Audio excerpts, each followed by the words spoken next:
ناظرین، آپ دیکھ رہے ہیں ہمارا چینل علم کی بہار اور میں ہوں آپ کا ہوسٹ علی۔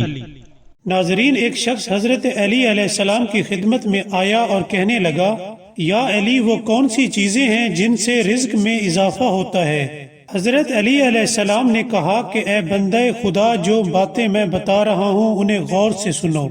اپنے گھر والوں سے اچھا سلوک کرنے سے رزق میں اضافہ ہوتا ہے، گھر میں جھاڑو دینے سے رزق میں اضافہ ہوتا ہے، صبح سویرے رزق کی تلاش میں نکلنے سے رزق میں اضافہ ہوتا ہے، استغفار کرنا وسعت رزق کا سبب ہے،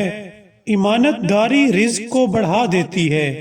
سچ بولنا روزی کے اضافے کا سبب ہے، مؤذن کی اذان کو دہرانے سے رزق میں اضافہ ہوتا ہے، لالچ کو ترک کرنے سے رزق میں اضافہ ہوتا ہے، نعمت دینے والے کا شکر ادا کرنے سے رزق میں اضافہ ہوتا ہے، جھوٹ بولنے سے پرہیز کرنا وسعت رزق کا سبب ہے، کھانا کھانے سے پہلے ہاتھوں کے دھونے سے رزق میں اضافہ ہوتا ہے، کھانا کھاتے وقت جو غذا دسترخوان یا زمین پر گر جائے اس کو اٹھا کر کھانے سے رزق میں اضافہ ہوتا ہے، اور جو بھی ہر روز 30 مرتبہ سبحان اللہ کہے، اللہ تعالیٰ اس کے رزق میں اضافہ کر دیتا ہے۔